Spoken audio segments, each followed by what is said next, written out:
Okay guys, this is gonna be Road to Diamond episode 18 I believe.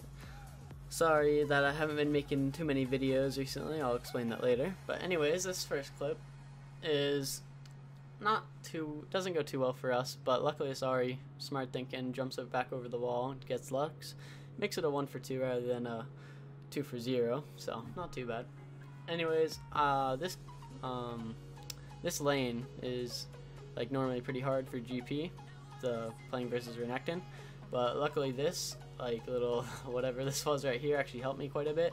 They tried to dive, which I knew they couldn't, so I was pretty happy right when I saw Amumu, so I kill him, speed it up here, zoom past through a little bit, and then we see that Renekton gets cocky enough to try and kill me too, which this one was a little bit closer, but I do end up killing him. So I just wanted to include some clips here of how you're supposed to lane versus Renekton. You should just poke him down. As you're seeing in these clips, you just keep poking him down and you try and stay out of his range for the most part you can be in his range, but if you're like less than half health, you should just stay away and only poke him. Anyways, why I haven't been making many videos is because I have been playing Rocket League for quite a bit, and I've actually gotten into like Rocket League trading. I don't know if any of you guys play it, but anyways, that's pretty much why I haven't been making videos, because I've been pretty busy making that, and from the views I can kind of tell you guys do not enjoy my Rocket League videos. At least I don't know if you'd enjoy them, but most of you guys don't watch them. Anyways, continuing back on with this game, my team was doing pretty well, but not as good as like an inhibitor at 20 minutes. But anyways, we got a pick on their Lux with Ashol, who was their strongest player, so we were able to push down mid and pressure their inhibitor, kind of force them into a 4v5, which is actually pretty good for us. Our Janna does get picked off early, but it actually ends up being worth it because me, Ashe, and Ahri are all alive and we do quite a bit of damage. So we actually turn on him here with a nice triple barrel I had. And then we kill Thresh, and then I flash onto this Amumu to kill him here, I believe. Yep, flash onto him, so we get a kill there. And luckily, while I was off to the side kind of distracting them, my team was able to get the inhibitor, which was really good for us. And it actually helps us quite a bit, because now we're just stronger than them. So since we're stronger than them, I actually engage on them with my ult, which is a good way to use it, just because they're all 5 grouped. It slows them down, does damage, and then I flash behind them and get a nice barrel on 3 people or so. So that's pretty much how that team fight was won. Now, looking at this game, you can see that we are quite a bit stronger than them, but unfortunately, we do throw a little bit, especially there. I should not have been there, and then Ahri gets hooked, so this Thresh was hitting a lot of hooks. But here, luckily, my ult does zone their entire backline off for like, I don't know, a solid like 15 seconds. It allows us to kill their 2 front lines, otherwise this fight would have gone much worse. So that's really good for us. So even though we were throwing, it's still like even pretty much now. Even after we threw a little bit, we're still probably ahead some. And our Ashe was pretty strong, so I was mainly trying to help kill the backline for her, because I knew if we killed their backline, then we would be able to finish up, or if we killed their front line, excuse me, I was trying to say front line that whole time. Anyways, if we killed their front line, I knew that we were stronger than their backline, so that's what I was trying to do. This is the second time we're trying to get this inhibitor. It's pretty easy, because we just have enough damage to poke out their Thresh, so it's pretty easy to get the inhibitor. So after we get the inhibitor, this game's kind of looking won again, and then 2 other teammates get caught out at the same exact time. That's really good for us. So the rest of this clip, we're just going to be basically ending the game, pushing it down. Oh, I did want to say something though while this is running. I do have a reason for this running. Let me look it up right now. I do have a Twitter, and I will leave it in the comments below, or I'll leave it in the, whatever. I'll leave it in the description. You guys can follow me if you want. I'm not too active right now, but anyways, not many people have followed me. I think one guy followed me. One subscriber followed me, or maybe he unfollowed me. I don't know. I was checking. Anyways, not many followers, which is why I do not post stuff, but it will be very good for you guys to know when I'm posting my next video, and also my streaming schedule, which I will start streaming hopefully in the summer. And the only reason I would not maybe stream is if my computer is not good enough. I'm not sure. I'll have to test it out. Or my internet. I'll have to test it out. So I'll let you guys know. Anyways, moving on to the next game.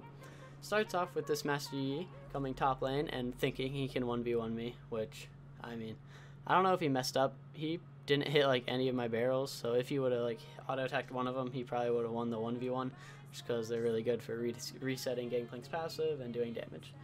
So that kind of gives me like a boost in the lane, but this is a very hard lane, and I'm not that great at tank matchups most of the time because I always underestimate their damage. Luckily, I do live here from running away from this Nautilus, but I mean, I'm sure it happens to you guys. You underestimate tanks' damage, and somehow they do more damage than like a Zed. Like, it makes no sense. No sense at all. So I gotta work on that, just kind of giving tanks more respect and just letting them do more, or giving them more room, because I know that sometimes they will do more damage than I am expecting. This next clip is kind of a good example of Miss Mashy camping me again. I'm pretty sure he was salty that I killed him level 1, or not level 1, level like 3 or whatever. So he actually camps me this game, and this is where the camp starts. Not a very fun camp. Actually, I take that back. It was pretty fun, mainly because this Mashy was really bad. Like, I don't know. Considering he's playing Master Yi and he was bad at Master Yi, I don't even know how that's possible. He was probably boosted. Like, I'm not even kidding. Like, he was not very good. So, I had just teleported back from lane, doing my thing like normal, and then, guess what? Nautilus comes fight me. I'm like, oh, that's weird. He ulted me right away, then Master Yi just appears out of nowhere. Luckily, he's not full health, so I'm able to actually kill him, which I was very excited about. So, yeah, I mean, going 1-for-1 in a 1v2 scenario is fine by me, especially since my team was doing pretty good, and they can apply pressure around the map. And guess what the next clip is? Yep, you guessed it right, Master Yi. So, I don't know. I don't think it was really worth it for Master Yi to keep camping me, just because I was killing one of them pretty much every time. And here I actually almost killed Master Yi, but I was not able to. I maybe should have kept running, I'm not sure. I probably would have died either way. Next clip, you know, just missing ping because the elites missed. But I'll snag that kill real quick. Anyways, this is just my team grouping up mid because they're stronger than them, so there's not really much they can do about it. We kill 3 of them, and then we're just pushing down mid with 3 of them dead. Speed it up just to, you know, kind of skip through some of this boring pushing. So what actually happens is we end the game at whatever, this is like 20 something minutes. I don't know, they were not having the best of games. So I was just going to let you guys know this last game, or this next game, which is the last game, is going to be me playing Zed. So if you don't want to watch it, that's up to you, but I think I'm a decent Zed player. Okay, so thanks for watching. If you're going to stop now, otherwise keep watching. So, I did get first blood on Zed, and then I got another kill on Malzahar, which was looking really good, but the problem with me playing Zed is that pretty much every time I get a kill, I normally end up dying too. Like, I'm not very good at escaping after I do kill somebody. So as you see, my kills is pretty much always one ahead of my deaths, just because of that first blood I didn't die. But pretty much every time else I'll get a kill and then I'll die after it. Which I think is one of the main reasons why I'm not that good at Zed, is just because I can't normally live after I get a kill, which is pretty useless.